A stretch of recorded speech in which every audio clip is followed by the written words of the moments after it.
Un vidéaste et plus globalement un freelance, ça ne sait pas gérer son temps.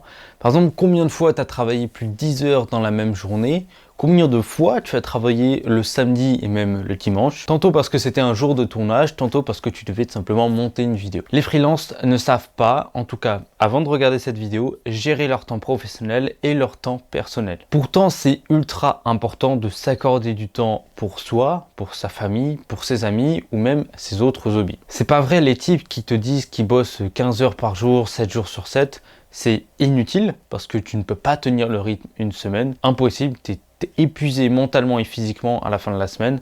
Donc imagine les mecs qui me disent je tiens un mois, c'est impossible. Donc il faut savoir gérer entre son temps perso et son temps professionnel. Pour tenir, en fait, il faut simplement savoir faire des pauses. Savoir organiser son temps. Et c'est exactement ce que je vais t'apprendre à faire aujourd'hui. Pour que tu puisses sortir la tête de l'eau de ton travail, que tu puisses enfin arrêter de rouler la tête dans le guidon. Donc la première chose que tu dois comprendre, c'est que dans la freelance, seuls 20% de tes actions ont véritablement une importance.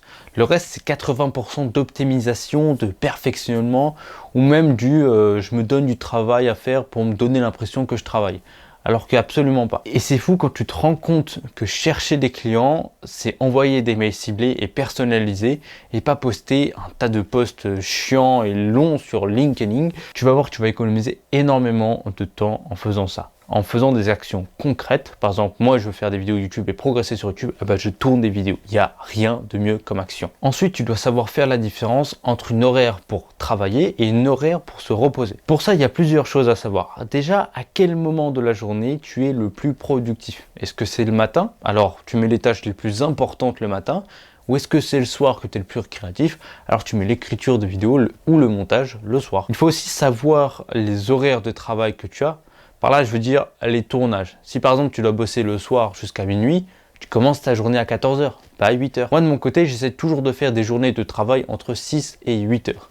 Au-delà, si je me sens moins productif, ça peut arriver que je tape les 12 heures, mais dès que je sens que ce que je fais, ça ne sert à rien, que je suis moins productif, j'arrête tout. Ça ne sert à rien de travailler dans le vide et de devoir tout simplement tout recommencer le lendemain matin parce que ta tête t'en pouvait plus, du coup tu as fait n'importe quoi sur ton montage.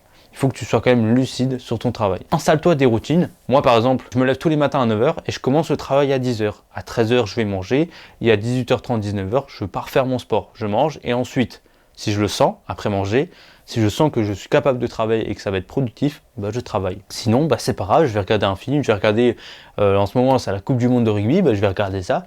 Et puis voilà. Ça me permet de travailler uniquement quand je suis réellement capable de travailler. Après, c'est pas un truc de motivation ou de mindset, de discipline, etc. C'est plutôt quelque chose je suis capable de travailler efficacement et en avançant comme il faut, ou pas si je bossais 20 heures dans la journée, je serais mort au bout de 2 jours. C'est tout, au 3e jour, je devrais prendre du repos. Et ça, ce serait pas productif du coup. Tu dois aussi, pour bien séparer du coup le travail de ta journée perso, séparer le lieu de travail à ton lieu de vie. C'est compliqué aussi, surtout quand tu es freelance, parce qu'en fait ton bureau c'est chez toi. C'est surtout quand tu es jeune, comme moi au début quand j'avais commencé, c'était ma chambre. Là c'est trop difficile de ne pas penser au travail. Donc dans ce cas-là, tu dois au plus possible ranger les affaires du bureau ou simplement te les déplacer dans une autre pièce. Certains vont même, ça c'est peut-être une meilleure technique, c'est de partir dans des espaces de coworking pour pouvoir mettre une distance physique et un déplacement entre ton travail et ta vie perso, ta maison. Et ça peut même marcher pour toi. Ça va te permettre de souffler, de ne pas penser au travail quand tu es chez toi. Donc de pouvoir, dès que tu dis je quitte le boulot à 19h, à 19h tu rentres chez toi et tu ne penses qu'à ton chez toi, à ta vie perso. Ça c'est un petit conseil, voilà. Mais c'est compliqué quand du coup tu es en freelance, tu commences, tu as ta vie chez toi. Alors dans ce cas-là, à la limite tu dis à 19h j'arrête de bosser, mais à 19h tu éteins tout, tu ranges tout et tu sors. Tu vas faire quelque chose dehors, tu vas mettre une distance entre le boulot et toi, tu fais comme un checkpoint dehors et ensuite tu reviens chez toi et là c'est ton chez toi. Voilà, petit conseil. Moi j'organise ma semaine suivant les événements que j'ai, comme par exemple les anniversaires, les sorties, mais aussi quand même le travail et aussi les objectifs à réaliser, comme les tournages, les dates de rendu. Donc d'abord je priorise le travail avec les deadlines courtes, si ça doit être fait, je le fais en priorité.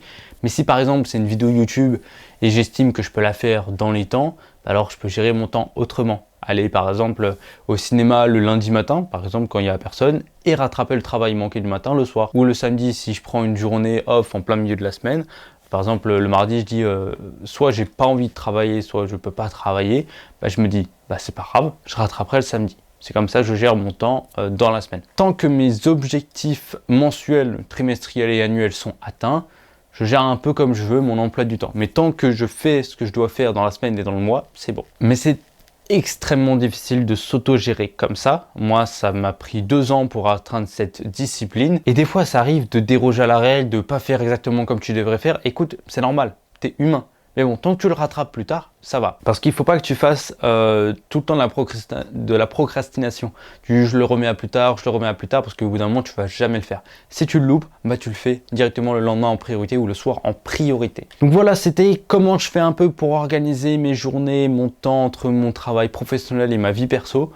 Si tu as besoin d'en discuter, bah, n'hésite pas à écrire ça dans les commentaires. Sinon, bah, évidemment, tu peux checker tous les liens dans la description ou regarder cette vidéo. Nous, on se dit à tout de suite de l'autre côté.